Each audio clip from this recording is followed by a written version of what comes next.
നമസ്കാരം 9 മണി വാർത്തയിലേക്ക് സ്വാഗതം. ആദ്യം നോക്കാം പ്രധാന തലങ്ങൾ.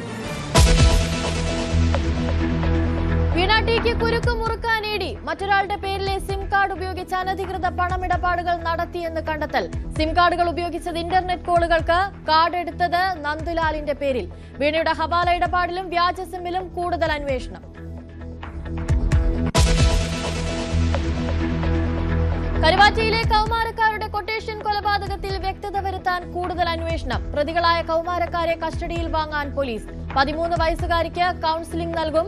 കൊല്ലപ്പെട്ട ശിവൻകുട്ടിയുടെ സംസ്കാരം ഇന്ന്.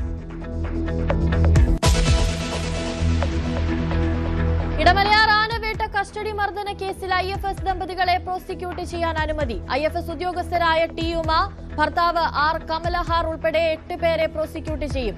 അനുമതി നൽകിയത് തിരുവനന്തപുരം ചീഫ് ജുഡീഷ്യൽ മജിസ്ട്രേറ്റ് കോടതി. നടപടി മർദ്ദനത്തിനിരയായ അജി ബ്രൈറ്റിന്റെ പരാതിയിൽ.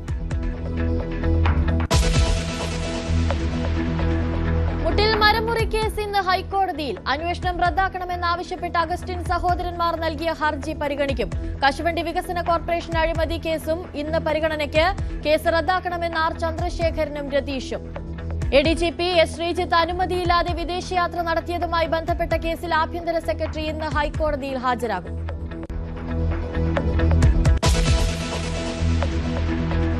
കാസർഗോഡ് എയിംസ് കൊണ്ടുവരാനുള്ള നീക്കം ആരംഭിച്ച ജില്ലാ ഭരണകൂടം. പെരിയയിൽ 274 ഏക്കർ ഭൂമി അനുയോജ്യമാണെന്ന് വ്യക്തമാക്കി ജില്ലാ കളക്ടർ സംസ്ഥാന സർക്കാരിന് സമഗ്ര റിപ്പോർട്ട് സമർപ്പിച്ചു.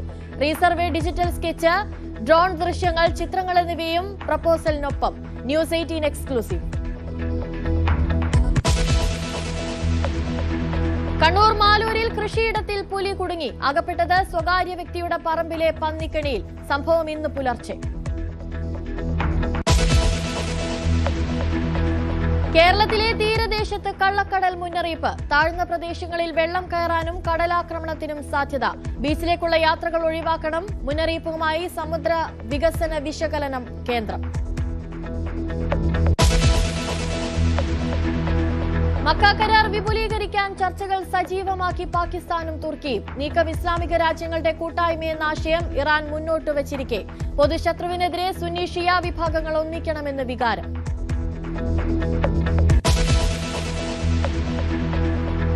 പുതിയ ഓഫീസിലേക്ക് മാറാനുള്ള തമിഴ്നാട് മുഖ്യമന്ത്രി വിജയുടെ തീരുമാനം വിവാദത്തിൽ. ടെൻഡറിൽ അഴിമതി നടന്നെന്ന് BJP ആരോപണം. 5.54 കോടി രൂപയ്ക്ക് വിളിച്ച ടെൻഡറിൽ ക്രമക്കേടുകൾ നടന്നെന്ന ആരോപണം തള്ളി TVK.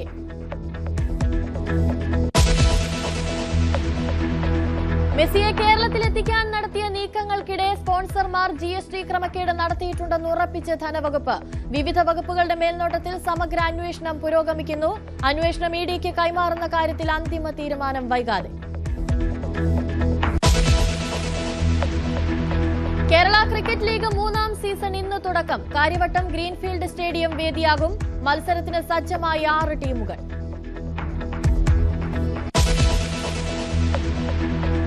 ഓണച്ചിത്രങ്ങളുടെ റിലീസിന് തുടക്കം. ആദ്യമെത്തുന്നത് ഖലീഫ.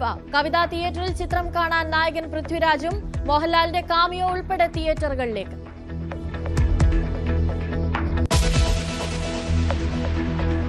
വാർത്തകൾ വിശദമായി നോക്കാം. മറ്റൊരാളുടെ പേരിലെ സിം കാർഡ് ഉപയോഗിച്ച് പിണറായിയുടെ മകൾ വീണ അനധികൃത പണമിടപാടുകൾ നടത്തിയെന്ന് ED. ഇന്റർനെറ്റ് കോളുകൾക്കാണ് സിം ഉപയോഗിച്ചതെന്നും കണ്ടെത്തിയിട്ടുണ്ട്. വീണയുടെ ഹവാല ഇടപാടിലും വ്യാജ സിമ്മിലും കൂടുതൽ അന്വേഷണത്തിനൊരുങ്ങുകയാണ് ED. സിം കാർഡ് എടുത്തത് കോഴിക്കോട്ടെ DTPC ഡെസ്റ്റിനേഷൻ മാനേജർ നന്ദുലാലിന്റെ പേരിലാണ്.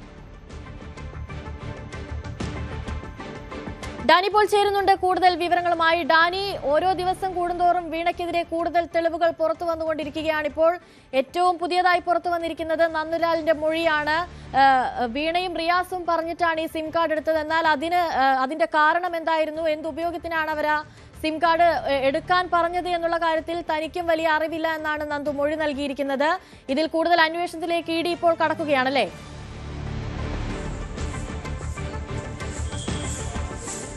അനുശ്രീ, ഈ കേസ് മാസപ്പടി കേസ് എന്നതിൻ്റെ ഒരു പരിധികൾക്കപ്പുറത്തേക്കായി കേസ് മാറിയിട്ടുണ്ട്. കാരണം ഈ കഴിഞ്ഞ ദിവസങ്ങളിൽ നടത്തിയ പരിശോധനയുടെ അതിൻ്റെ ഒരു വാർത്താക്കുറിപ്പ് തന്നെ അതിൻ്റെ ഒരു ചിത്രം വ്യക്തമാക്കുന്നുണ്ട്. വിശാലതയിലേക്ക്, വലിയ രീതിയിലേക്ക് എല്ലാം തന്നെ ഈ കേസ് മാറിയിരിക്കുന്നു. ഹവാല ഇടപാടുകൾ, വ്യാജ സിം കാർഡ് ഉപയോഗിച്ചുള്ള ഇൻ്റർനെറ്റ് ഫോൺ കോളുകൾ, സാമ്പത്തിക തിരിമറികൾ തുടങ്ങിയ അടക്കമുള്ള കാര്യങ്ങളെല്ലാം തന്നെയാണ് ഈ വാർത്താക്കുറിപ്പിൽ അടക്കമുള്ള കാര്യങ്ങൾ വ്യക്തമാക്കിയിട്ടുള്ളത്. അപ്പോൾ ഇത് സംബന്ധിച്ച് വിശദമായ ഒരു അന്വേഷണത്തിലേക്ക് ED കടക്കുകയാണ്. വ്യക്തമായും തന്നെയും വീണയെ അധികം വൈകാതെ തന്നെ ചോദ്യം ചെയ്യാൻ നോട്ടീസ് നൽകി വിളിപ്പിക്കുക എന്ന രീതിയിലേക്ക് തന്നെയാണ് ED കടന്നു ചെല്ലുന്നത്. എന്തായാലും ഇപ്പോൾ വന്നിരിക്കുന്നത് 85 ലക്ഷം രൂപ വിദേശത്തേക്ക് കടത്തി എന്ന കാര്യത്തിൽ ഒരു ഹവാല ഇടപാട് സംബന്ധിയായ കാര്യങ്ങൾ തന്നെയാണ് ED സംശയിക്കുന്നത്. ഇവിടെ നിന്ന് പണം അയച്ചവർ, അതോടൊപ്പം തന്നെ അവിടെ സ്വീകരിച്ചവർ, അവരുടെ പശ്ചാത്തലം, ഇതെല്ലാം തന്നെ ED പരിശോധിക്കുകയാണ്. ഒപ്പം ഈ വീണയുടെ ഡയറി കുറിപ്പുകളിലുള്ള 20 കോടിയിൽ പരം രൂപ ഇത് എങ്ങനെയാണ് ഇവിടേക്ക് എത്തിയത്, അതവർ ഏത് രീതിയിലാണ് കൈമാറ്റം ചെയ്തത്, അവരെങ്ങനെ ഉപയോഗിച്ചു എന്നതിലടക്കമുള്ള കാര്യങ്ങൾ വിശദീകരണം തേടുന്നുണ്ട്. അവിടെയാണ് ഇൻ്റർനെറ്റ് കോൾ ഉപയോഗിച്ചു എന്നതിൻ്റെ കാര്യങ്ങളടക്കം പരിശോധിക്കുന്നത്. ആ ഒരു സംശയത്തിലാണ് ഈ വീണ ഉപയോഗിച്ചു എന്ന് കരുതപ്പെടുന്ന മറ്റൊരാളുടെ സിം അത് തെളിഞ്ഞിരിക്കുന്നത്. നന്ദലാൽ എന്ന ഇവരുടെ ഒരു സുഹൃത്ത്, റിയാസിൻ്റെയും വീണയുടെയും എല്ലാം തന്നെ സുഹൃത്തിൻ്റെ പേരിലുള്ള ഒരു സിം കാർഡ്. ഈ സിം കാർഡ് ഉപയോഗിച്ചത് ഇത് അവർ പറഞ്ഞു താനത് എടുത്തു നൽകി എന്ന രീതിയിൽ മാത്രമാണ് ഇപ്പോൾ നന്ദലാലിൻ്റെ മൊഴി വന്നിരിക്കുന്നത്. ഇവർ എന്തിന് ഉപയോഗിച്ചു എന്നതിനെക്കുറിച്ച് തനിക്ക് അറിയില്ല എന്നതാണ് അദ്ദേഹം പറഞ്ഞിരിക്കുന്നത്. അപ്പോൾ ED പ്രധാനമായും സംശയിക്കുന്നത് ഇവരുടെ ഇൻ്റർനെറ്റ് കോളുകൾക്ക് വേണ്ടിയുള്ള വൈഫൈ അടക്കമുള്ള കാര്യങ്ങൾക്ക് വേണ്ടിയാണ് ഈ സിം ഉപയോഗിച്ചിരിക്കുന്നത് എന്നതാണ് EDയുടെ ഒരു പ്രാഥമികമായൊരു നിഗമനം. ഇത് സംബന്ധിച്ച് കൂടുതൽ അന്വേഷണങ്ങളിലേക്ക് എല്ലാം തന്നെ കടക്കേണ്ടതുണ്ട്. അപ്പോൾ ഇതിൽ ഈ ഒരു കാലയളവിൽ വലിയൊരു വളർച്ചയാണ് കഴിഞ്ഞ കുറച്ച് നാൾ കൊണ്ട് എക്സാലോജിക് കമ്പനി, വീണയുടെ കമ്പനി നേടിയത്. അത്രയൊന്നും ആസ്തിയില്ലാത്ത, അത്രയൊന്നും സാമ്പത്തിക ശേഷിയില്ലാത്തൊരു കമ്പനി വലിയ രീതിയിലേക്ക് ഈ ഒരു ചുരുങ്ങിയ കാലം കൊണ്ട് വളർന്നിരിക്കുന്നു. നേരത്തെ പറഞ്ഞിരുന്നത് 2.78 കോടി രൂപയുമായി ബന്ധപ്പെട്ടുകൊണ്ടുള്ള ഒരു പണമിടപാട് ഇവരുമായി CMRL നടത്തിയിരുന്നു എന്നാണ്. പക്ഷേ അതിനപ്പുറത്തേക്ക് വലിയ രീതിയിലുള്ള സാമ്പത്തിക ഇടപാടുകൾ ഇവർ നടത്തിയിട്ടുണ്ടെങ്കിൽ യാതൊരു സേവനവും നൽകിയിട്ടില്ല എന്ന് CMRL ആവർത്തിച്ച് വ്യക്തമാക്കുന്ന EDയുടെ അന്വേഷണത്തിൽ കണ്ടെത്തിയിട്ടുണ്ടെങ്കിൽ ഈ പണം എന്തിന്, ആർക്ക് വേണ്ടി കൊടുത്തു, വീണയ്ക്ക് ഈ പണം വെറുതെ നൽകുകയായിരുന്നു, വീണയ്ക്ക് ഈ പണം നൽകാനുണ്ടായ കാരണം എന്താണ്, അങ്ങനെയെങ്കിൽ അതിൽ മറ്റേതെങ്കിലും രീതിയിൽ ആരെങ്കിലും തൃപ്തിപ്പെടുത്താനോ പ്രീതിപ്പെടുത്താനോ എല്ലാം തന്നെ ഇത് ഉപയോഗിച്ചിട്ടുണ്ടോ, അല്ലെങ്കിൽ അവർക്ക് വേണ്ടിയാണോ ഈ പണം നൽകിയത് എന്നതടക്കമുള്ളത് EDയുടെ പരിശോധനയിൽ വരുന്ന കാര്യങ്ങൾ തന്നെയാണ്. ഒപ്പം തന്നെയാണ് ഈ വീണയുടെ കമ്പനിയുടെ മറവിൽ മറ്റാരെങ്കിലുമാണോ ഇത് ചെയ്തത്, അല്ലെങ്കിൽ ആർക്കെങ്കിലും ഇതിൽ മറയാക്കിക്കൊണ്ട് ആരെങ്കിലും ഇവരെ ഉപയോഗിച്ചിട്ടുണ്ടോ എന്നതുകൂടി ED പരിശോധിക്കുന്നുണ്ട്. കാരണം എല്ലാ വശങ്ങളും ഇതുമായി ബന്ധപ്പെട്ടുകൊണ്ട് പരിശോധിച്ച് ഉറപ്പുവരുത്തേണ്ടതുണ്ട്. അതുകൊണ്ട് ഇത്തരം കാര്യങ്ങളിലെല്ലാം വളരെ വിശദമായ ഒരു അന്വേഷണത്തിലേക്കാണ് ED കടക്കുന്നത്.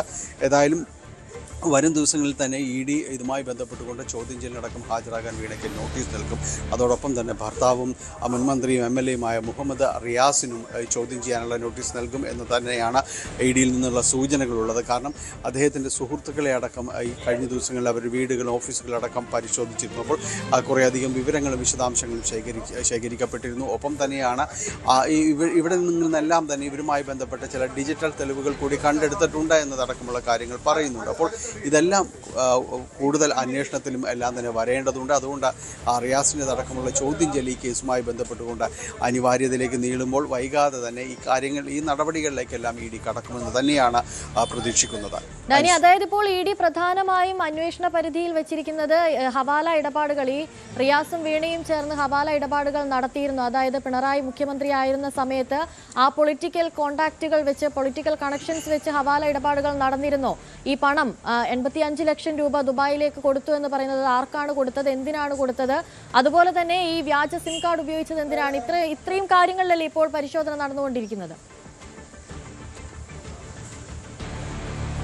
ഈ കാര്യങ്ങളിൽ തന്നെയാണ് പരിശോധന നടക്കുന്നത്. കാരണം ഈ ഒരു പ്രത്യേക കാലയളവിൽ വീണയുടെ പിതാവ് മുഖ്യമന്ത്രി ആയിരുന്ന ഈ കാലയളവിൽ തന്നെ ഇത്തരം ഇടപാടുകൾ കൂടുതൽ നടക്കാനിടയായ സാഹചര്യം അടക്കം പരിശോധിക്കുന്നുണ്ട്. കാരണം അത് തന്നെയാണ് ഇതിൽ രാഷ്ട്രീയപരമായിട്ട് വളരെയധികം വാദപ്രതിവാദങ്ങളിലേക്ക്, ആരോപണങ്ങളിലേക്ക് എല്ലാം തന്നെ നീണ്ടൊരു കാലം തന്നെയായിരുന്നു അത്. ഈ ഒരു കാലത്താണ് വീണയുടെ കമ്പനി കൂടുതൽ അഭിവൃദ്ധി പ്രാപിച്ചത് എന്നത് വളരെ നിസ്സാരമായി കാണാൻ ആവില്ല. അതുകൊണ്ട് തന്നെ അതിൽ സീരിയസ് ആയിട്ട് തന്നെ വളരെ ഗൗരവതരമായിട്ട് തന്നെയുള്ള അന്വേഷണം അക്കാര്യങ്ങളിൽ ആവശ്യമുണ്ട്. ഒരു സേവനവും നൽകിയിട്ടില്ല എന്ന് പറയുന്ന ഒരു കമ്പനിക്ക് ഒരു പ്രത്യേക കാലയളവിൽ എന്തുകൊണ്ട് ഇത്രയധികം പണം കൈമാറ്റം ചെയ്യപ്പെട്ടു, ആ പണം എങ്ങനെയാണ് വിദേശത്തേക്ക് കടത്തുന്നത്, അതിന് ഇവരെ ഉപയോഗിച്ചോ അത് മറ്റാരെങ്കിലും ഇവരെ ഉപയോഗപ്പെടുത്തിയോ എന്നതെല്ലാം തന്നെ വിശദമായിട്ട് പരിശോധിക്കപ്പെടേണ്ടതുണ്ട്. അപ്പോൾ അതെല്ലാം ഇഡിയുടെ പരിശോധനയിലേക്ക് വരും ദിവസങ്ങൾ എന്ന് പറയുന്നത് ഒരുപക്ഷെ ഈ കഴിഞ്ഞ നാളിൽ CMR-ലുമായി ബന്ധപ്പെട്ടുകൊണ്ട് എക്സാലോജിക്കുമായി ബന്ധപ്പെട്ടുകൊണ്ട് ഇഡി നടത്തിയ അന്വേഷണങ്ങളുടെ ഒരു പരിസമാപ്തിയിലേക്കടക്കം നീളുന്നു എന്ന സൂചനകളിലേക്ക് വരുന്നു. ഇനിയുള്ള അന്വേഷണങ്ങൾ ഈ കേസിനെ സംബന്ധിച്ചിടത്തോളം അതീവ നിർണായകമാണ്. ഡാനി, അതുപോലെ തന്നെ ഈ പിണറായി വിജയൻ മുഖ്യമന്ത്രി ആയിരുന്ന ഒരു കാലഘട്ടത്തിലാണ് ഇതൊക്കെ നടക്കുന്നത് എന്ന് പറയുമ്പോൾ ഇതിലിനിയും കൂടുതൽ വലിയ വലിയ ആളുകൾ ഉൾപ്പെടാനുള്ള ഒരു സാധ്യത കൂടി നമുക്ക് പരിഗണിക്കാനാകുമോ?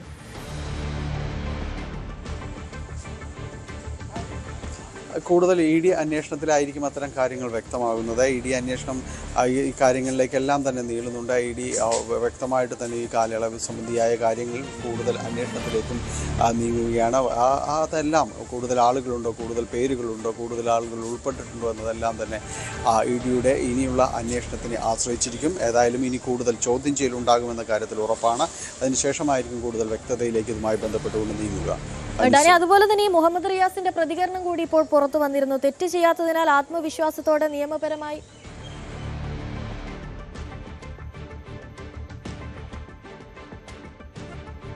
മറ്റൊരു വാർത്തയിലേക്ക് പോകുമ്പോൾ ഇപ്പോൾ നടൻ പൃഥ്വിരാജ് ഖലീഫ സിനിമ കാണാനായി തിയേറ്ററിലേക്ക് എത്തുകയാണ്. അതിന്റെ തത്സമയ ദൃശ്യങ്ങളാണ് നമ്മളിപ്പോൾ കണ്ടുകൊണ്ടിരിക്കുന്നത്. ഖലീഫ ഇന്ന് തിയേറ്ററുകളിലേക്ക് എത്തുകയാണ്. പൃഥ്വിരാജ് കാറിൽ വന്നിറങ്ങുന്നതിന്റെ ദൃശ്യങ്ങളാണ് ഇപ്പോൾ കാണുന്നത്.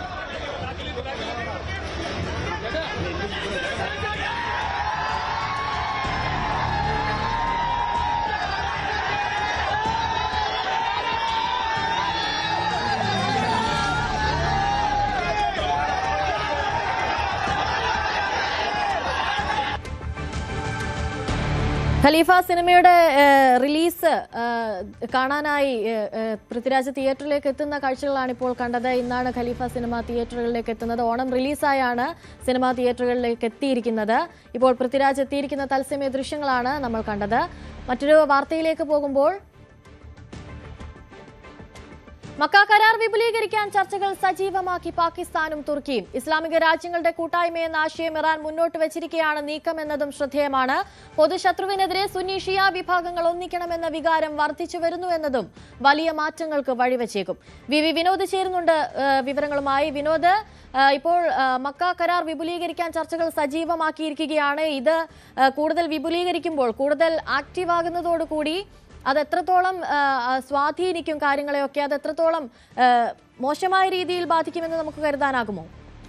അനുശ്രീ, അമേരിക്കയുടെ ഇപ്പോഴത്തെ നീക്കങ്ങൾ അത് പ്രധാനമായും ഇറാനെ സാമ്പത്തികമായി കൂടുതൽ ഞെരുക്കുക എന്നതാണ്. കഴിഞ്ഞ ദിവസം പോലും ട്രൂത്ത് സോഷ്യലിലൂടെ ട്രംപ് വ്യക്തമാക്കിയത് അങ്ങനെയാണ്. അതായത് കൂടുതൽ കടുത്ത നടപടികൾ ഇറാന് മേൽ വരുന്നു എന്ന ഒരു പ്രഖ്യാപനമാണ് ഉണ്ടായിരിക്കുന്നത്. അവരുമായി സാമ്പത്തിക ഇടപാടുകൾ, വാണിജ്യ ഇടപാടുകൾ നടത്തുന്ന മുഴുവൻ രാജ്യങ്ങൾക്ക് മേലും അമേരിക്കയുടെ നടപടി ഉണ്ടാകും, ഉപരോധങ്ങൾ ഉണ്ടാകും, താരിഫ് വർധന ഉണ്ടാകും തുടങ്ങി ഇവരുമായി സഹകരിക്കുന്ന ആളുകളെ പോലും ആ തരത്തിൽ പിടികൂടുന്നതിന് വേണ്ടി അല്ലെങ്കിൽ സാമ്പത്തികമായി ബുദ്ധിമുട്ടിക്കുന്നതിലേക്ക് അമേരിക്ക പോകുമെന്ന വലിയ വെല്ലുവിളിയാണ് ട്രംപിൻ്റെ ഭാഗത്തു നിന്ന് ഉണ്ടായിരിക്കുന്നത്.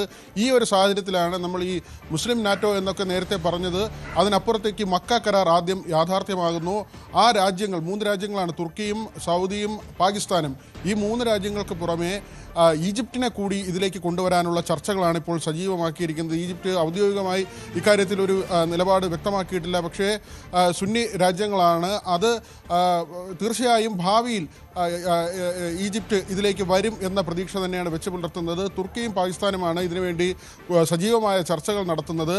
മറ്റൊന്ന് ഇറാൻ്റെ താല്പര്യമാണ്. അതാണ് നമ്മൾ ഏറ്റവും ശ്രദ്ധിക്കേണ്ടത്. കാരണം എത്രയോ കാലങ്ങളായി നിൽക്കുന്ന ഷിയ സുന്നി തർക്കം ഇപ്പോൾ ഇറാഖും ഇറാനുമൊക്കെ ഷിയ ഭൂരിപക്ഷമുള്ള രാജ്യങ്ങളാണ്, മറ്റ് രാജ്യങ്ങൾ സുന്നി ഭൂരിപക്ഷമുള്ള രാജ്യങ്ങളാണ്. പക്ഷേ ഈ വ്യത്യാസം മാറ്റിവെച്ചുകൊണ്ട് മുസ്ലിം രാജ്യങ്ങളുടെ ഒരു ഏകോപനം, കൂട്ടായ്മ അത് പശ്ചിമേഷ്യയിൽ കൊണ്ടുവരാനുള്ള നീക്കം ഇറാഖും ഇറാനും മുൻകൈയെടുത്ത് നടത്തുന്നു എന്നത് തന്നെയാണ് പ്രധാനപ്പെട്ട കാര്യം. കാരണം ഈ 2 രാജ്യങ്ങൾക്കും അമേരിക്കയുടെ ഭാഗത്ത് നിന്ന് തിരിച്ചടി കിട്ടിയതാണ്. ഇറാഖിൻ്റെ കാര്യം നമുക്ക് അറിയാവുന്നതാണ്. നേരത്തെ അമേരിക്കയുടെ സൈനിക ഇടപെടൽ ഉണ്ടായ രാജ്യമാണ്. ഇപ്പോൾ ഇറാനും ആ തരത്തിൽ തന്നെ ഹോർമൂസിലടക്കം അമേരിക്കയുടെ ഉപരോധം നേരിടുന്നുണ്ട്. തുറമുഖങ്ങൾ ചലിപ്പിക്കാൻ പോലും കഴിയാത്ത അവസ്ഥയാണ്. UAE-യുമായുള്ള ബന്ധം വഷളാകുന്നു. അവിടെ ഈ ഷാഡോ ഫ്ലീറ്റുകൾ ബോട്ടുകൾ, അത് രഹസ്യമായി സഞ്ചരിക്കുന്ന കപ്പലുകളാണ് ഇറാനിൽ നിന്ന് എണ്ണ UAE രാജ്യങ്ങളിലേക്ക് എത്തുകയും അവിടെ നിന്ന് പുറത്തേക്ക് വരികയും ചെയ്തിരുന്നു എന്നുള്ള റിപ്പോർട്ടുകൾ കൂടി പുറത്തു വന്നിട്ടുണ്ട്. അതായത് അമേരിക്കയുമായി പല ഗൾഫ് രാജ്യങ്ങളും സഹകരിക്കുമ്പോൾ തന്നെ രഹസ്യമായെങ്കിലും ഇറാനുമായി ഒരു സഖ്യമുണ്ടാക്കിയിരുന്നു, വാണിജ്യപരമായ ചില സഖ്യങ്ങൾ ഉണ്ടാക്കിയിരുന്നു, എണ്ണ ഇടപാടുകൾ രഹസ്യമായി നടത്തിയിരുന്നു എന്നുള്ള വിവരങ്ങളൊക്കെ തന്നെ പുറത്തു വന്നിട്ടുണ്ട്. ഈ ഒരു സാഹചര്യത്തിൽ ഈ 2 മിസൈൽ ആക്രമണം ഉണ്ടായതോടുകൂടിയാണ് UAE പൂർണ്ണമായും ഇപ്പോൾ ഇറാനുമായുള്ള എല്ലാ ഇടപാടുകളും അവസാനിപ്പിച്ചിരിക്കുന്നത്. എന്നാൽ ആക്രമണത്തിന് പിന്നിൽ തങ്ങളല്ല എന്ന കാര്യം ഇറാൻ ആവർത്തിച്ച് പറയുന്നുണ്ട്. അതിന് പുറമെയാണ് ഇപ്പോൾ മുസ്ലിം രാജ്യങ്ങളുടെ ഏകോപനം, പ്രത്യേകിച്ച് പശ്ചിമേഷ്യയിൽ മറ്റ് ശക്തികളുടെ ഇടപെടൽ ഉണ്ടാകരുത്, അത് ഹിതകരമല്ല, ദീർഘകാല അടിസ്ഥാനത്തിൽ എല്ലാ രാജ്യങ്ങൾക്കും അത് ബുദ്ധിമുട്ടാകും എന്നൊരു സന്ദേശമാണ് ഇറാൻ നൽകുന്നത്, ഇറാഖ് നൽകുന്നത്. സൗദിയുമായി ഇറാനുള്ള പ്രശ്നമുണ്ട്, അത് ദീർഘകാലമായി നിൽക്കുന്ന പ്രശ്നമാണ്. ഇറാഖിന് അങ്ങനെയുള്ള പ്രശ്നങ്ങളുണ്ട്. പക്ഷേ അതെല്ലാം മാറ്റിവെച്ചുകൊണ്ട് ഒരു ചർച്ചയിലൂടെ, ഒരു മേശയ്ക്ക് ചുറ്റുമിരുന്ന് ഈ മുസ്ലിം രാജ്യങ്ങളുടെ ഒരു കൂട്ടായ്മ, ഒരു ഏകോപനം എന്ന നിലയിലേക്ക് കാര്യങ്ങൾ കൊണ്ടുപോകാനുള്ള നീക്കമാണ് നടക്കുന്നത്. മക്ക കരാർ അതിലൊരു സുപ്രധാന ഏടായി മാറുമെന്ന് അവർ വിലയിരുത്തുന്നുണ്ട്.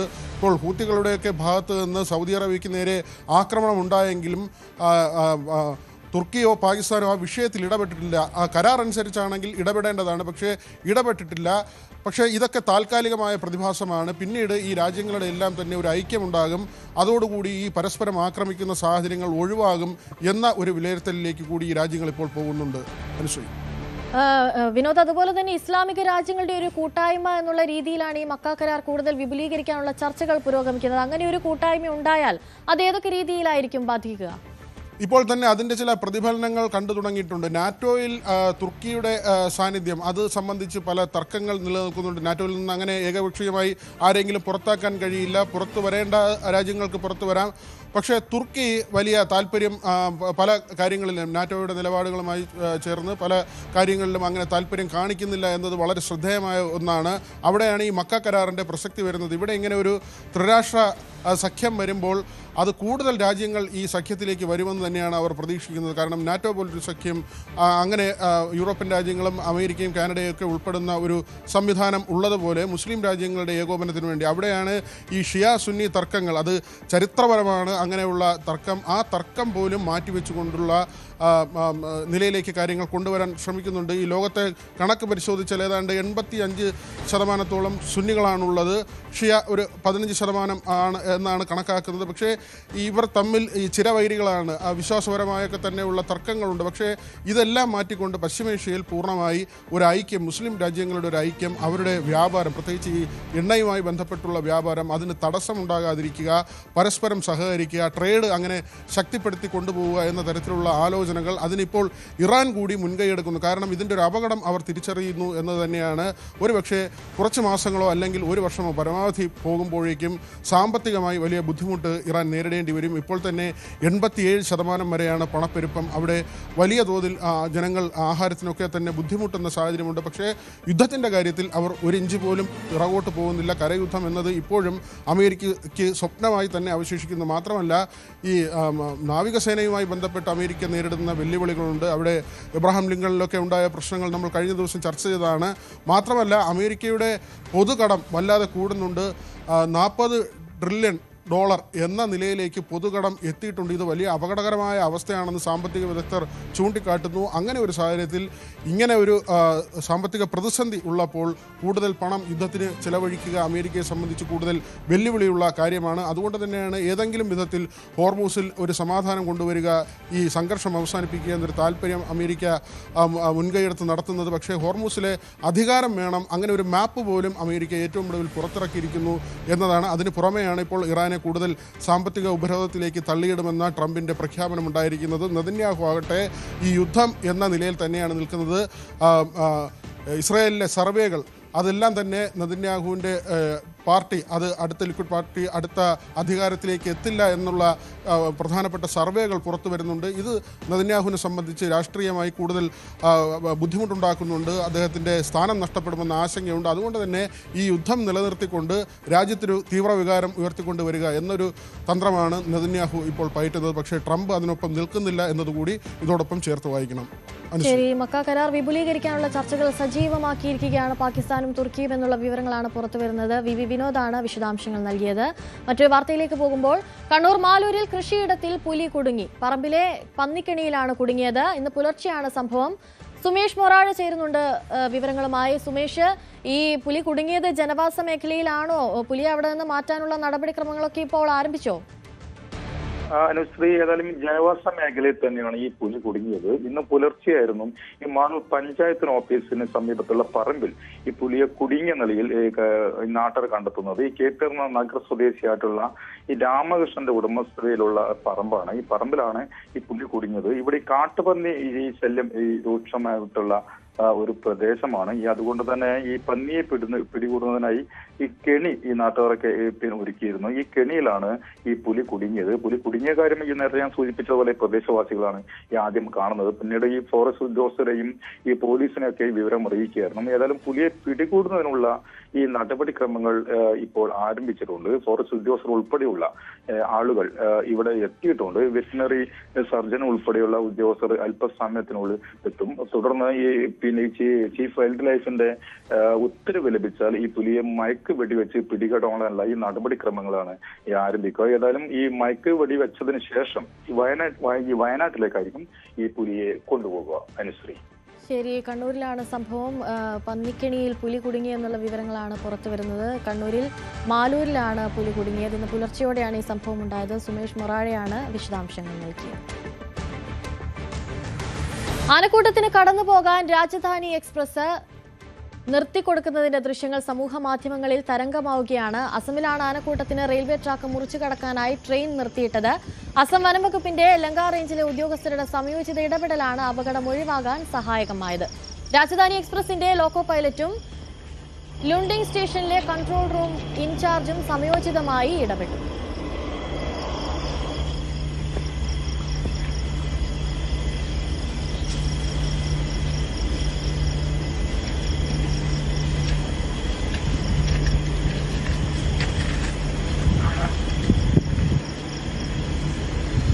যেটা কি হল রখায় না যে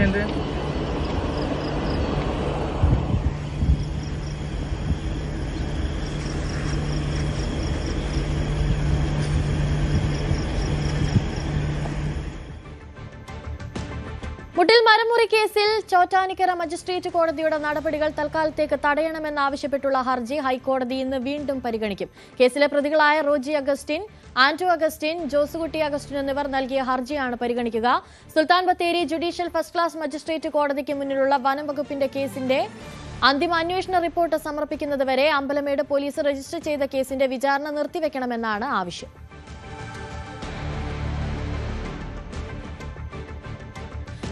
അനുമതിയില്ലാതെ വിദേശയാത്ര നടത്തിയെന്ന പരാതിയിൽ ADGP ശ്രീജിത്തിനെതിരായ കേസ് ഇന്ന് ഹൈക്കോടതി പരിഗണിക്കും. കേസിൽ നേരത്തെ നൽകിയ ഉത്തരവ് നടപ്പാക്കുന്നതിൽ വീഴ്ച വരുത്തിയതിനെ തുടർന്നാണ് ആഭ്യന്തര വകുപ്പ് അഡീഷണൽ ചീഫ് സെക്രട്ടറിയോട് നേരിട്ട് ഹാജരാകാൻ കോടതി നിർദ്ദേശിച്ചിട്ടുള്ളത്. ശ്രീജിത്തിനെതിരെ നൽകിയ പരാതിയിൽ പരാതിക്കാരന് പ്രത്യേകമായി വാദം കേട്ട് പുതിയ തീരുമാനമെടുക്കണമെന്നായിരുന്നു മുൻ ഉത്തരവ്. പരാതിക്കാരനെയും ശ്രീജിത്തിനെയും ഒരുമിച്ച് കേട്ട നടപടി സ്വാഭാവിക നീതിയുടെ തത്വങ്ങൾക്ക് വിരുദ്ധമാണെന്ന് കോടതി നേരത്തെ ചൂണ്ടിക്കാട്ടിയിരുന്നു. ശ്രീജിത്തിന് അനുകൂലമായി നൽകിയ ക്ലീൻ ചിറ്റ് റദ്ദാക്കിയ ഹൈക്കോടതി പരാതി വീണ്ടും പരിഗണിക്കാനും നിർദ്ദേശിച്ചിരുന്നു. കുട്ടനാട് MLA റെജി ചെറിയാന്റെ നിയമസഭാ തെരഞ്ഞെടുപ്പ് വിജയം ചോദ്യം ചെയ്ത ഹർജി ഇന്ന് ഹൈക്കോടതി പരിഗണിക്കും. സ്വതന്ത്ര സ്ഥാനാർത്ഥി ജേസപ്പൻ മത്തായിയാണ് ഹർജി സമർപ്പിച്ചത്. നാമനിർദ്ദേശ പത്രിക സ്വീകരിച്ചതിൽ ക്രമക്കേടുണ്ടായെന്നും തെരഞ്ഞെടുപ്പ് സത്യവാങ്മൂലത്തിൽ ചില ക്രിമിനൽ കേസുകൾ വെളിപ്പെടുത്തിയില്ലെന്നും ഹർജിയിൽ ആരോപിക്കുന്നു. തെരഞ്ഞെടുപ്പ് അസാധുവായി പ്രഖ്യാപിക്കണമെന്നാണ് ഹർജിയിലെ ആവശ്യം. ജസ്റ്റിസ് PV ബാലകൃഷ്ണൻ ജൂലൈയിൽ റെജി ചെറിയാനോട് വിശദീകരണം തേടി കേസ് ഇന്ന് പരിഗണിക്കാൻ മാറ്റുകയായിരുന്നു. മറ്റു വാർത്തകളിലേക്ക് എത്താം ഇടവേളയ്ക്ക് ശേഷം.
ചുറ്റി ഓണമിങ്ങെത്തി.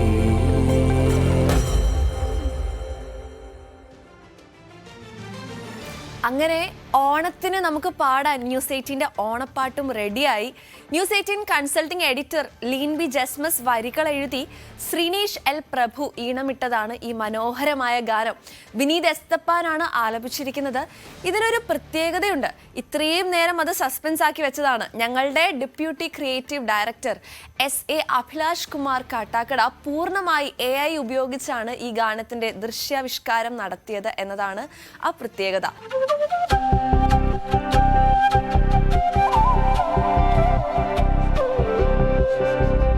ഒരു കിളി പാടി ചിങ്ങത്തൊടി മേലെ ആവണിയായി പൊന്മലയാളത്തിൻ തിരുനാളാ. കതിർച്ചൂടി വയലാകെ പൂമൂടിച്ചെരിവാകെ തിരകളിലാർപ്പായി മേളം തിത്തൈ തിമിതത്തൈ. കഥ പറയും വഴികളിലൂടെ ഊഞ്ഞാൽ പാട്ടീണം മൂളി കസവിൻ പൊന്നാടകൾ ചുറ്റി ഓണമിങ്ങെത്തി. കസവിൻ പൊന്നാടകൾ ചുറ്റി ഓണമിങ്ങെത്തി.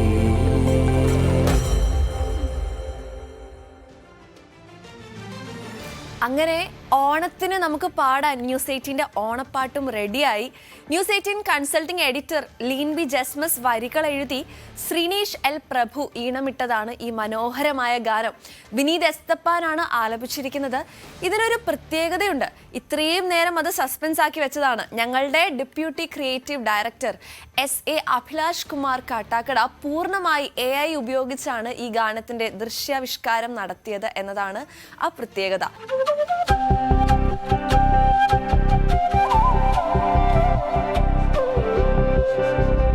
ഒരു കിളി പാടി ചിങ്ങത്തൊടി മേലെ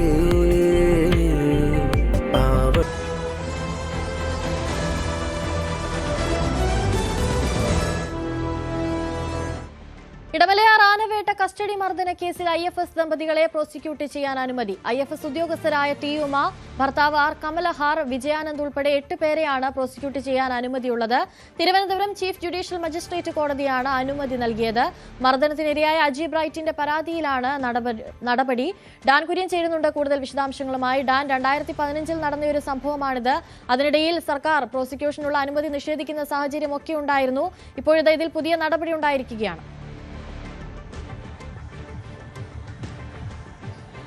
ഇടമലയാർ ആനവേട്ട കസ്റ്റഡി മർദ്ദന കേസിലാണ് തിരുവനന്തപുരം CJM കോടതിയുടെ ചീഫ് ജുഡീഷ്യൽ മജിസ്ട്രേറ്റ് കോടതിയുടെ നിർണായകമായ ഇടപെടൽ ഉണ്ടായിരിക്കുന്നത്. നേരത്തെ സർക്കാർ പ്രോസിക്യൂഷൻ അനുമതി നിഷേധിച്ച ആ കേസിലാണ് കോടതിയുടെ ഭാഗത്തുനിന്ന് CJM കോടതിയുടെ ഭാഗത്തുനിന്ന് നേരിട്ടൊരു ഇടപെടൽ.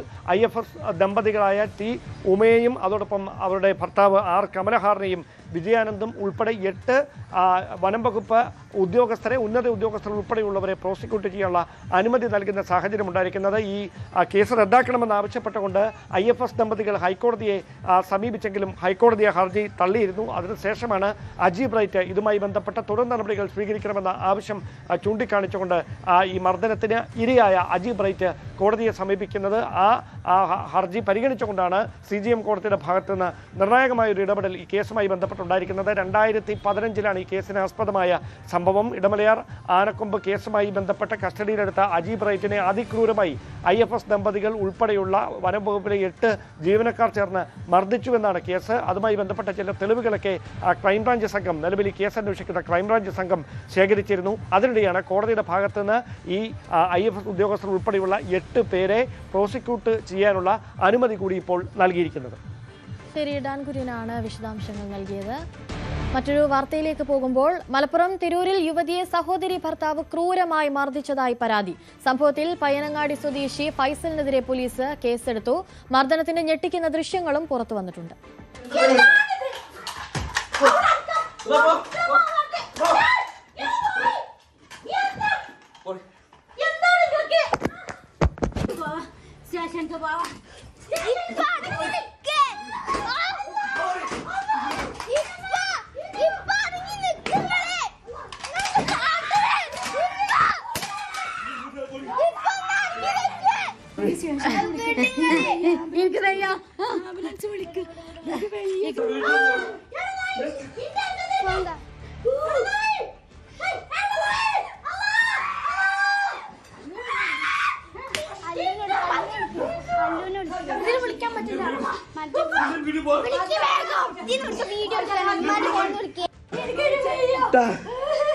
ഒരിക്കലും ഞങ്ങൾ നിൽക്കൂല.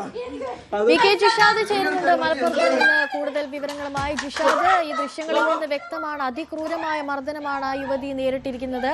എന്തായിരുന്നു ഈ മർദ്ദനത്തിന് പിന്നിലെ കാരണം? അത്തരത്തിലെന്തെങ്കിലും വ്യക്തത ലഭിക്കുന്നുണ്ടോ?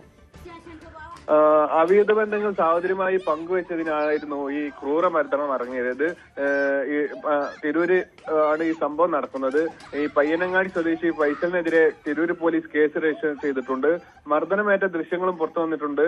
കഴിഞ്ഞ ദിവസമായിരുന്നു ഈ സംഭവം നടക്കുന്നത്. സഹോദരിയുടെ വീട്ടിലെത്തിയ ഈ ഫൈസൽ അതിക്രൂരമായി ഈ തിരൂർ സ്വദേശി തുവക്കാട് സ്വദേശി അനീഷയ്ക്കെതിരെയാണ് ക്രൂരമർദ്ദനം അഴിച്ചുവിട്ടത്. ഫൈസലിന്റെ അവിഹിത ബന്ധങ്ങൾ ചോദ്യം ചെയ്തുള്ള മുൻവൈരാഗ്യമാണ് അതിക്രമത്തിന് കാരണമായി യുവതികൾ പരാതിയിൽ പറയുന്നത്. എന്തായാലും മുറിയിലേക്ക് അതിക്രമിച്ച് കയറി ഈ മോട്ടോറിന്റെ അതുപോലെ തന്നെ മോട്ടോറിന്റെ പമ്പ് സെറ്റും അതുപോലെ തന്നെ വയറുകളൊക്കെ ഉൾപ്പെടുത്തി ഈ യുവതിയുടെ മുഖത്തടിക്കുകയും അതിക്രൂരമായി മർദ്ദിക്കുകയും ചെയ്യുകയായിരുന്നു. എന്തായാലും നാട്ടുകാരും ആളുകളും, അതായത് നാട്ടിലെ ആളുകളെല്ലാരും കൂടി പിടിച്ചു മാറ്റിയതിലാണ് ഈ യുവതി രക്ഷപ്പെട്ടത്. ഈ മുൻവൈരാഗ്യം, അതായത് അവിഹിത ബന്ധങ്ങൾ സഹോദരിയുമായി പങ്കുവെച്ചെന്ന് പറഞ്ഞായിരുന്നു ഈ ക്രൂരമർദ്ദനം ഇറങ്ങിയേറിയത്. എന്തായാലും തിരൂർ പോലീസ് ഈ സംഭവവുമായി ബന്ധപ്പെട്ട് കേസ് രജിസ്റ്റർ ചെയ്തിട്ടുണ്ട്. ഈ യുവതി ഇപ്പോൾ ഹോസ്പിറ്റലിൽ ചികിത്സയിലാണ്. പിന്നെ മാത്രമല്ല യുവതിയുടെ പരാതിയിൽ പോലീസ് കേസ് രജിസ്റ്റർ ചെയ്ത് അന്വേഷണം ആരംഭിച്ചിട്ടുണ്ട്. മലപ്പുറം തിരൂരിലാണ് സഹോദരി ഭർത്താവ് യുവതിയെ ക്രൂരമായി മർദ്ദിക്കുന്ന സാഹചര്യം ഉണ്ടായിട്ടുള്ളത്. ദൃശ്യങ്ങളിൽ നിന്ന് തന്നെ നമുക്ക് മനസ്സിലാകാം അതിക്രൂരമായൊരു മർദ്ദനമാണ് ഉണ്ടായിരിക്കുന്നത് എന്നുള്ളത്. മുൻവൈരാഗ്യമാണ് മർദ്ദനത്തിന് കാരണമെന്നാണ് യുവതികൾ പോലീസിന് നൽകിയിരിക്കുന്ന പരാതിയിൽ പറഞ്ഞിട്ടുള്ളത്. ഈ യുവതി ഇപ്പോൾ ആശുപത്രിയിൽ ചികിത്സയിലാണ്. വി കെ ജിഷാദാണ് മലപ്പുറത്ത് നിന്ന് വിവരങ്ങൾ നൽകിയത്. കരുവാറ്റയിലെ കൗമാരക്കാർ പ്രതികളായ കൊലക്കേസിൽ തുടർ നടപടികൾ ശക്തമാക്കിയ അന്വേഷണ സംഘം. കൃത്യത്തിൽ നേരിട്ട് പങ്കെടുത്ത 3 ആൺകുട്ടികളെ കസ്റ്റഡിയിൽ ആവശ്യപ്പെട്ട് പോലീസ് അപേക്ഷ നൽകി. ജുവനൈൽ ജസ്റ്റിസ് ബോർഡിന് മുൻപാകെയാണ് അപേക്ഷ നൽകിയത്. ഇത് ശനിയാഴ്ച പരിഗണിക്കും.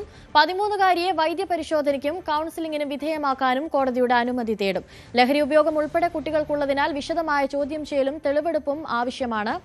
ശരണ്യ സ്നേഹജൻ ചേരുന്നുണ്ട് വിവരങ്ങളുമായി. ശരണ്യ, ഇപ്പോൾ കുട്ടികളെ കസ്റ്റഡിയിൽ വാങ്ങാനുള്ള നടപടികളിലേക്ക് കടന്നിരിക്കുകയാണ് പോലീസ്. എങ്കിലേ ഇത്രയും ചെറിയ കുട്ടികളാണ്, 18 വയസ്സിന് താഴെ മാത്രം പ്രായമുള്ള കുട്ടികളാണ്. അവരെന്തുകൊണ്ട് ഇത്തരം ഒരു സ്വഭാവത്തിലേക്ക് മാറി എന്നറിയണമെങ്കിൽ കൂടുതൽ അന്വേഷണം നടത്തേണ്ടതുണ്ട്. എന്തൊക്കെയാണ് ഇപ്പോൾ ലഭിക്കുന്ന കൂടുതൽ വിവരങ്ങൾ?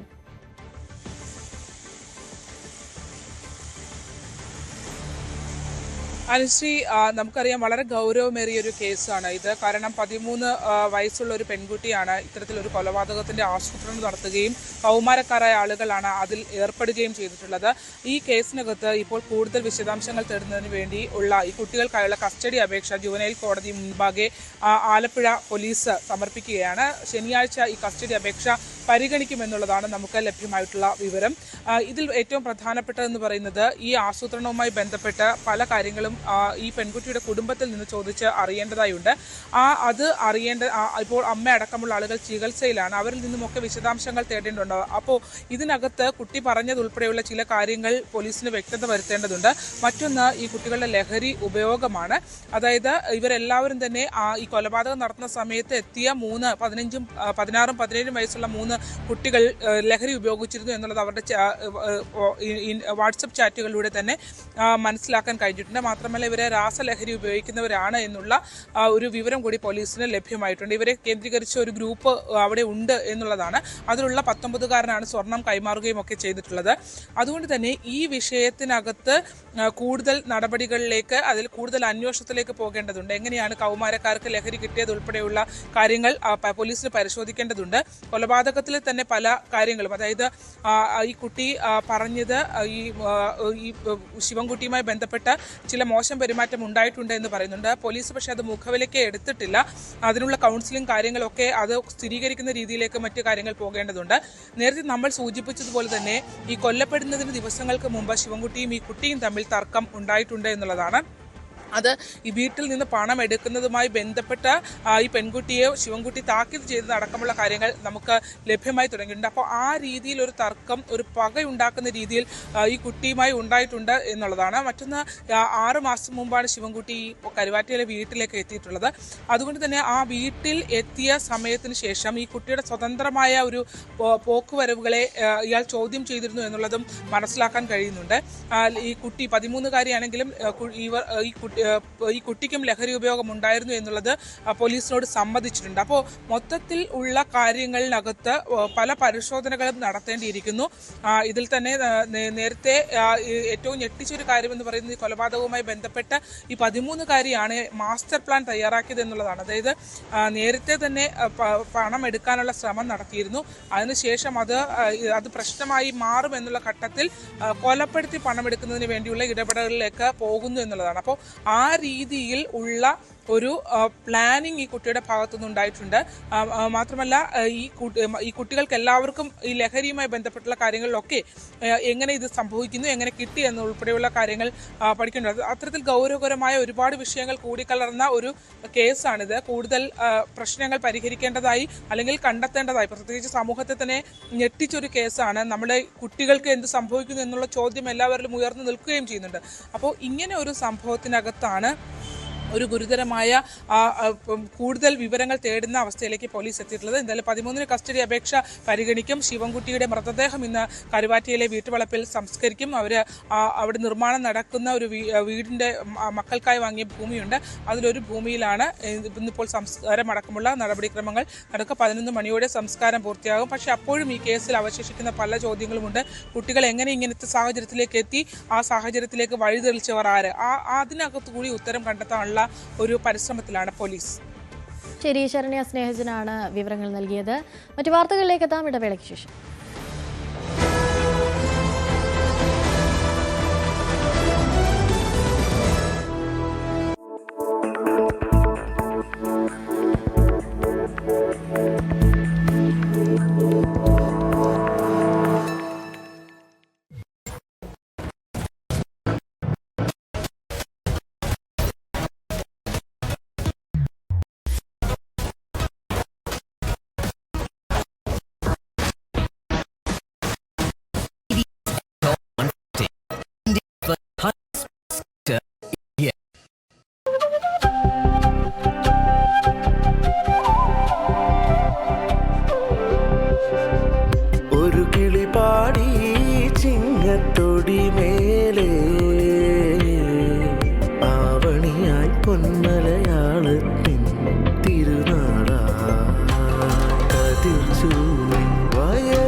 അങ്ങനെ ഓണത്തിന് നമുക്ക് പാടാൻ ന്യൂസ് 18ന്റെ ഓണപ്പാട്ടും റെഡിയായി.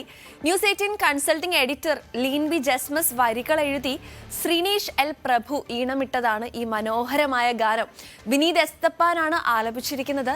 ഇതിനൊരു പ്രത്യേകതയുണ്ട്. ഇത്രയും നേരം അത് സസ്പെൻസ് ആക്കി വെച്ചതാണ്. ഞങ്ങളുടെ deputy creative director SA Abhilash Kumar Kattakada പൂർണ്ണമായി AI ഉപയോഗിച്ചാണ് ഈ ഗാനത്തിന്റെ ദൃശ്യാവിഷ്കാരം നടത്തിയത് എന്നതാണ് ആ പ്രത്യേകത.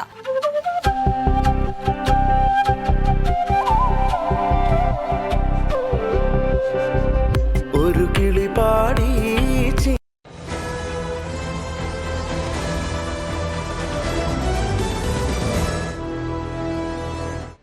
കേരളത്തിലെ തീരദേശത്ത് കള്ളക്കടൽ മുന്നറിയിപ്പ്. വൈകിട്ട് 5:30 വരെ 1.1 മുതൽ 1.8 മീറ്റർ വരെ ഉയർന്ന തിരമാലയ്ക്കും കള്ളക്കടൽ പ്രതിഭാസത്തിനും സാധ്യതയുണ്ടെന്നാണ് ദേശീയ സമുദ്ര വിവര വിശകലന കേന്ദ്രത്തിന്റെ മുന്നറിയിപ്പ്. താഴ്ന്ന പ്രദേശങ്ങളിൽ വെള്ളം കയറാനും കടലാക്രമണത്തിനും സാധ്യതയുണ്ട്. ബീച്ചിലേക്കുള്ള യാത്രകളും കടലിൽ ഇറങ്ങിയുള്ള വിനോദങ്ങളും പൂർണ്ണമായും ഒഴിവാക്കണമെന്നാണ് നിർദ്ദേശം. തൃശൂർ വാണിയമ്പാറയിൽ വ്യത്യസ്തയിടങ്ങളിൽ 2 അപകടങ്ങൾ. വാണിയമ്പാറ ബസ് സ്റ്റോപ്പിന് സമീപമാണ് 2 വാഹനാപകടങ്ങൾ ഉണ്ടായത്. തൃശൂരിൽ നിന്ന് പാലക്കാട്ടേക്ക് പോയ പാഴ്സൽ ലോറിയാണ് ആദ്യം അപകടത്തിൽപ്പെട്ടത്. പിന്നാലെ പാലക്കാട് നിന്ന് തൃശൂരിലേക്ക് വരുന്ന പിക്കപ്പ് അപകടത്തിൽപ്പെട്ടു. ഡ്രൈവർമാർ ഉറങ്ങിപ്പോയതാണ് 2 അപകടങ്ങൾക്കും കാരണമായത്. പ്രളയബാധിതർക്ക് സഹായവുമായി ട്രിവാൻഡ്രം ജീപ്പേഴ്സ് ക്ലബ്ബ്. ആറന്മുളയിലെ പ്രളയബാധിതർക്കാണ് ക്ലബിന്റെ നേതൃത്വത്തിൽ ഭക്ഷ്യക്കിറ്റുകൾ എത്തിച്ചു നൽകിയത്. പ്രളയസമയത്ത് ആറന്മുളയിലെ രക്ഷാപ്രവർത്തനത്തിൽ സജീവ പങ്കാളികളായിരുന്നു ട്രിവാൻഡ്രം ജീപ്പേഴ്സ് ക്ലബ്ബ്. കിറ്റുകളുടെ വിതരണം ഉദ്ഘാടനം മന്ത്രി പി.സി. വിഷ്ണുനാഥ് ആറന്മുള എം.എൽ.എക്ക് നൽകി നിർവഹിച്ചു. പ്രളയസമയത്ത് രക്ഷാപ്രവർത്തനത്തിലെത്തിയവരായിരുന്നു Trivandrum off road Jeepers club. 25ഓളം വരുന്ന അംഗങ്ങളാണ് ഓഫ് റോഡ് ജീപ്പുമായി ആറന്മുളയിലും റാന്നിയിലും കനത്ത മഴയിലും വെള്ളപ്പൊക്കത്തിലും രക്ഷാപ്രവർത്തനത്തിൽ പങ്കാളികളായത്. 5 ദിവസമാണ് ഇവരുടെ സേവനം ആറന്മുളയ്ക്കും റാന്നിക്കും ആശ്വാസമായത്. ദുരിത ബാധിതരുടെ കഷ്ടപ്പാടുകൾ നേരിട്ട് മനസ്സിലാക്കിയാണ് ഭക്ഷ്യക്കിറ്റുകൾ കൂടി എത്തിച്ചു നൽകിയത്. 1000 ഭക്ഷ്യക്കിറ്റുകളാണ് ഓഫ് റോഡ് ജീപ്പിൽ ക്ലബ്ബ് അംഗങ്ങൾ ആറന്മുളയിൽ എത്തിച്ചത്. ഭക്ഷ്യക്കിറ്റുകളുടെ വിതരണ ഉദ്ഘാടനം മന്ത്രി പി.സി. വിഷ്ണുനാഥ് അബിൻ ബർക്കി എം.എൽ.എക്ക് നൽകി നിർവഹിച്ചു.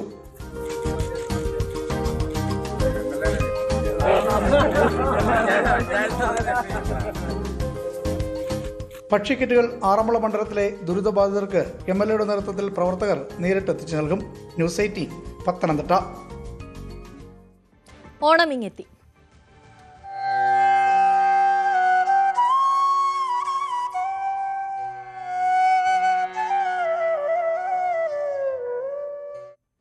ഓണക്കാലം എല്ലാ പൂക്കൾക്കും നല്ല വിലയുള്ള കാലം കൂടിയാണ്. പൂകർഷകർക്കും കൈനിറയെ കാശ് കിട്ടുന്ന ഒരു കാലമാണ്. എന്നാൽ തിരുനാവായിലെ താമര കർഷകർക്ക് ഈ ചിങ്ങമാസം നിരാശയുടെ കാലമാണ്. കാലം തെറ്റിവന്ന കാലവർഷം താമര കൃഷിയെ ശരിക്കും ബാധിച്ചു. പൂത്ത് നിറഞ്ഞു നിൽക്കേണ്ട താമരപ്പാടങ്ങളിൽ പൂക്കൾ പേരിന് മാത്രമാണുള്ളത്. നല്ല വിള കിട്ടേണ്ട സമയത്ത് അത് നഷ്ടമായതിൽ നിരാശ ചെറുതല്ല ഇവർക്ക്. ഓണക്കാലം പൂക്കർഷകരെ സംബന്ധിച്ച് അവരുടെ ഏറ്റവും നല്ല സമയമാണ്. അവരുടെ ഉൽപ്പന്നങ്ങൾക്കൊക്കെ നല്ല വില കിട്ടുന്ന സമയം, എല്ലാവർക്കും ആവശ്യമുള്ള സമയം. പക്ഷേ നമ്മൾ തിരുനാവായിലേക്ക് എത്തുമ്പോൾ തിരുനാവായിലെ താമര കർഷകർക്ക് ഇത്തവണ പങ്കുവെക്കാനുള്ളത് അല്പം നിരാശയാണ്. അവർക്ക് ഇത്തവണ സാധാരണഗതിയിൽ ഏറ്റവും അധികം താമരപ്പൂ കിട്ടുന്ന സമയത്ത് പ്രതീക്ഷിക്കുന്നത്ര പൂവ് കിട്ടുന്നില്ല. ഡിമാൻഡുള്ള സമയത്ത് വേണ്ട പോലെ വിൽക്കാൻ കഴിയാത്തതിന് നിരാശയിലാണ് കർഷകർ. നമ്മളോടൊപ്പം താമര കർഷകനായ മുസ്തഫ ചേരുന്നുണ്ട്. മുസ്തഫ, നിങ്ങൾക്കൊക്കെ സാധാരണ ഈ ചിങ്ങമാസം എന്ന് പറയുമ്പോൾ ഭയങ്കര ഡിമാൻഡുള്ള സമയമാണല്ലോ. നല്ല ജോലിയുള്ള ടൈമുമാണ്, പൈസ കിട്ടുന്ന ടൈമുമാണ്. കൊല്ലം എല്ലാവർക്കും പരാജയമാണ്. ഇനി എന്താ പറ്റിയ കാലാവസ്ഥ ശരിയായില്ല. ആദ്യം പെയ്യേണ്ട മഴ പെയ്തില്ല, അത് കാരണം താമര പൊടിച്ചു വന്നില്ല. പിന്നെ പൂവായി വരുന്ന ടൈമിൽ കൂടുതൽ മഴയായി, അപ്പോൾ തീരെ കിട്ടിയില്ല. ഇനിയിപ്പോൾ ഈ സീസൺ കഴിഞ്ഞിട്ട് കിട്ടാനാണ് സാധ്യത, അപ്പോൾ വിലയും കിട്ടില്ല. സാധാരണഗതിയിൽ ഏറ്റവും അധികം താമരപ്പൂ ഉണ്ടാവുന്ന ഈ സമയത്താണ്.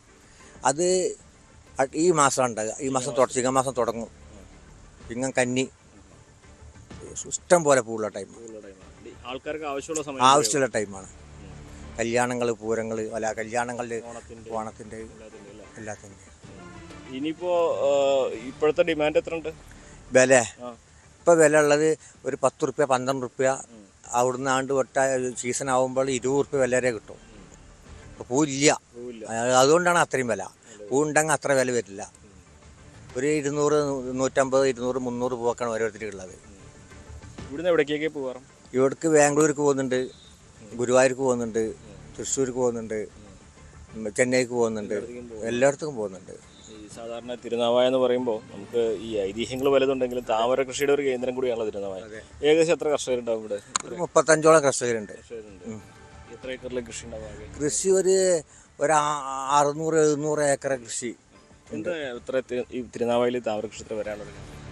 താമര കൃഷി തിരുനാവായിൽ ആദ്യം മുതലേ ഉണ്ടാക്കിയ ആൾക്കാർക്ക് ഉൽപ്പാദനം കൂടുതൽ കണ്ടപ്പോൾ എല്ലാവരും കൊണ്ടേ ഉണ്ടാക്കിയത്.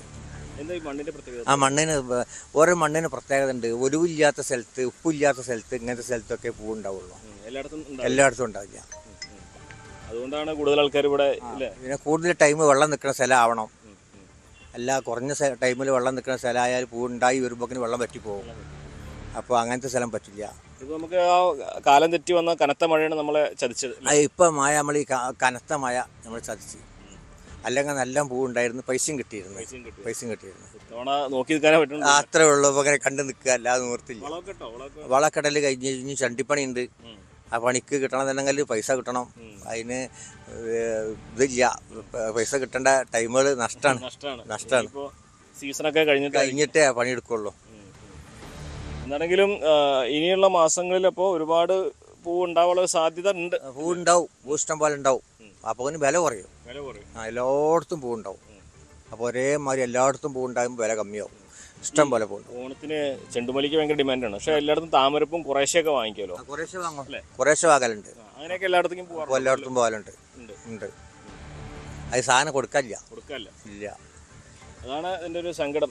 ഇപ്പോൾ നല്ല ഡിമാൻഡുള്ള സമയമാണ്. ആ സമയത്ത് മാർക്കറ്റിലേക്ക് പൂ എത്തിക്കാൻ കഴിയാത്തതിൻ്റെ നിരാശയാണ് അദ്ദേഹം പങ്കുവച്ചത്. സമാനമായ അവസ്ഥ തന്നെയാണ് ഇവിടുത്തെ മറ്റ് താമര കർഷകരൊക്കെ തന്നെ പറയുന്നത്.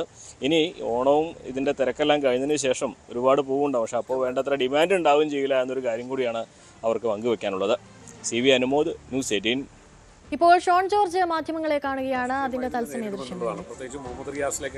രാഷ്ട്രീയപരമായി നേരിട്ട ഒരു 26 പേര് 73 ദിവസം ജയിലിൽ കിടന്നായിരുന്നു. അതിൽ കൂടുതലൊന്നും പറയാനില്ല. ഇതിൽ എന്താ രാഷ്ട്രീയം? ഈ മോഷണത്തിനും കൊള്ളയ്ക്കും കൂട്ടു നിൽക്കുന്നത് രാഷ്ട്രീയമാണെങ്കിൽ തെളിവിന്റെ അടിസ്ഥാനത്തിൽ ഞാനൊരു കാര്യം പറ്റേ, എൻഫോഴ്സ്മെന്റ് ഡയറക്ടറേറ്റ് പറയല്ലല്ലോ അവര് പത്രക്കുറിപ്പല്ലേ ഇറക്കിയത്. ഇപ്പോൾ രഹസ്യമായി നിങ്ങൾ മാധ്യമപ്രവർത്തകർക്ക് ചോർത്തിയെത്തുന്ന വാർത്തയൊന്നുമല്ലല്ലോ. അവരുടെ കയ്യിൽ വളരെ കൃത്യമായ രേഖകളില്ലാതെ, ഞാൻ മാധ്യമങ്ങളിൽ നിന്നാണ് അവരുടെ ലോകസഹിതമുള്ള അവരുടെ ലെറ്റർ പാഡിൽ ഇറക്കിയ ഒരു വാർത്താക്കുറിപ്പിൽ അസത്യമായ കാര്യങ്ങൾ പരാതിക്കാരനായ BJP നേതാവ് ഷോൺ ജോർജ് പറഞ്ഞതിൻ്റെ അടിസ്ഥാനത്തിലല്ലല്ലോ അവർ ഇത്തരത്തിലൊരു പത്രക്കുറിപ്പ് ഇറക്കിയത്. തീർച്ചയായിട്ടും വളരെ ഗൗരവമായി റിയാസിൻ്റെയും, നമുക്കറിയാം കോഴിക്കോട് മാധ്യമപ്രവർത്തകർ, ഞാൻ വിശ്വസിച്ചിരുന്നില്ല കോഴിക്കോട് ഈ റെയ്ഡുമായി ബന്ധപ്പെട്ട് മാധ്യമപ്രവർത്തകരുടെ അടുത്ത് ഈ ദിവസങ്ങളിൽ എന്തൊക്കെയാണ് അവിടെ നടന്നതെന്ന് സംസാരിച്ചപ്പോൾ അവർ പറയുന്നത് കോഴിക്കോട്ട് വലിയൊരു ലോബി തന്നെ ഉണ്ട് ഇത്തരത്തിൽ കാര്യങ്ങൾ സംസാരിക്കാനെന്നുള്ളതാണ്.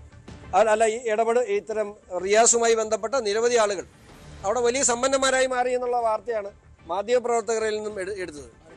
അത് ഇപ്പം റെയ്ഡിൽ വന്നിട്ടുള്ള ആളുകളൊക്കെ ഇത്തരത്തിൽ കഴിഞ്ഞ 10 വർഷത്തിനുള്ളിൽ സമ്പന്നന്മാരായവരാണെന്നാണ് ഞാൻ പറഞ്ഞില്ല, എനിക്ക് നേരിട്ട് അറിയാവുന്നത് മാധ്യമപ്രവർത്തകരിൽ നിന്നും ഞാൻ അറിയാൻ തരും. മാത്രമല്ല ഇന്നലെ റിയാസ് എന്താ പറഞ്ഞേ, പെട്ടെന്ന് രംഗത്ത് വന്നിട്ട് പറഞ്ഞു ഇത് രാഷ്ട്രീയമാണ്.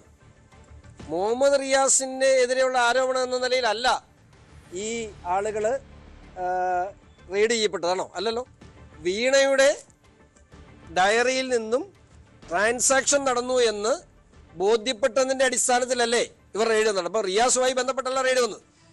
ഇവർ റിയാസിന്റെ സുഹൃത്തുക്കളാണെന്നുള്ളത് പിന്നീട് മാധ്യമങ്ങളിൽ നിന്നും അല്ലാതെയും നമ്മൾ അറിഞ്ഞ കാര്യമാണ്. പക്ഷേ റെയ്ഡ് നടന്നത് വീണയുമായി നടത്തിയിട്ടുള്ള സാമ്പത്തിക ഇടപാടുകളുടെ പേരിലാണ്. അപ്പോൾ അതിന് റിയാസിന് കണക്റ്റഡ് ആണോ അല്ലയോ എന്നുള്ളതൊക്കെ അന്വേഷണത്തിന്റെ ഭാഗമാകേണ്ടതും റിയാസിനെയും കൂടുതൽ ചോദ്യം ചെയ്യേണ്ടതുമാണ്.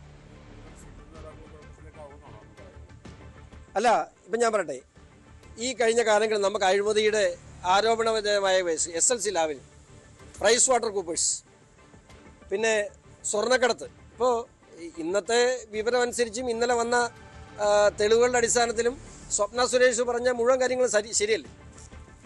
പണം കടത്തിയിട്ടുണ്ടല്ലോ, ഹവാല പണം കടത്തിയിട്ടുണ്ടെങ്കിൽ സ്വപ്ന സുരേഷ് പറഞ്ഞ മുഴുവൻ കാര്യങ്ങളും ശരിയാണ്. അപ്പോൾ ഈ കാലഘട്ടത്തിൽ ആരോപണങ്ങൾ എന്തൊക്കെ വന്നിട്ടുണ്ടോ അതെല്ലാം ശരിവെക്കുന്നതാണ് ഇപ്പോൾ പുറത്തു വന്നുകൊണ്ടിരിക്കുന്ന തെളിവുകൾ. കൂടുതൽ വിശദാംശങ്ങൾ, അന്വേഷണം ശരിയായ ദിശയിലെന്ന് വിശ്വസിക്കുന്നു. കൂടുതൽ വിശദാംശങ്ങൾ പുറത്തു വരും. പക്ഷേ മാന്യതയുണ്ടെങ്കിൽ, ഉളുപ്പുണ്ടെങ്കിൽ പിണറായി വിജയൻ അടിയന്തരമായി മാറി നിൽക്കാൻ തയ്യാറാകണം. ഇല്ലെങ്കിൽ അദ്ദേഹത്തെ മാറ്റി നിർത്താൻ CPM തയ്യാറാണ്.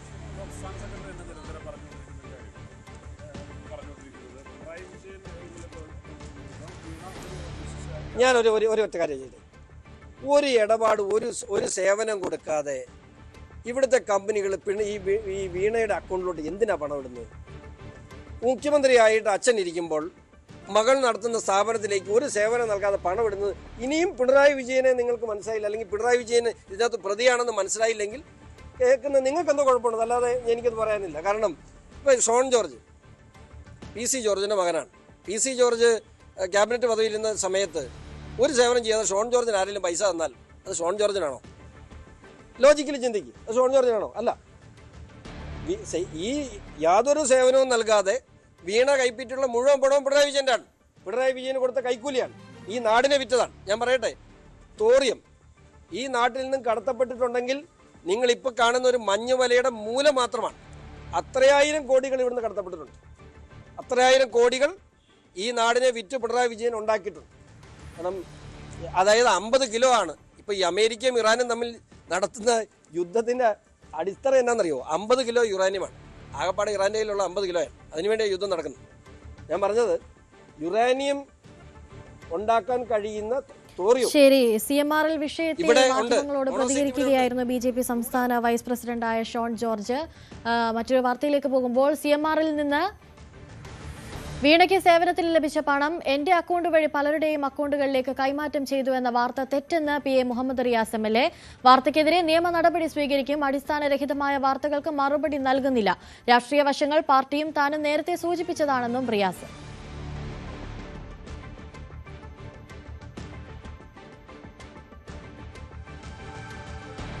വിസ്മണി ഫിനാൻഷ്യൽ സർവീസസ് ലിമിറ്റഡും ഒമാൻ എയറും ചേർന്ന് വിസ്കോ branded multi currency travel card പുറത്തിറക്കി.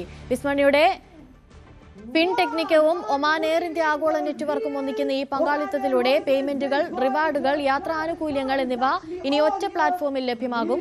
അന്താരാഷ്ട്ര യാത്രകൾക്ക് കൂടുതൽ സുഖവും ആയാസരഹിതവുമായ യാത്രാ സാമ്പത്തിക അനുഭവം ഉറപ്പാക്കുകയാണ് ഇതിലൂടെ ലക്ഷ്യമിടുന്നത്. കൊച്ചിയിൽ നടന്ന ചടങ്ങിൽ Oman Air retailing, ancillary and commerce vice president Surya Kochi Bodla, Wiz financial സ്ഥാപകനും ഗ്രൂപ്പ് സിഇഒയുമായ അമീർ നഗാമി, വിസ്മണി ഇന്ത്യ ഡയറക്ടറും സിഇഒയുമായ CA കൃഷ്ണൻ എന്നിവർ ചേർന്ന് ട്രാവൽ കാർഡ് പുറത്തിറക്കി. ഒമാൻ എയർ കണ്ടറുകൾ, വെബ്സൈറ്റ്, മറ്റ് അംഗീകൃത പങ്കാളികൾ എന്നിവർ മുഖേന കാർഡ് ഉപഭോക്താക്കൾക്ക് ലഭ്യമാകും.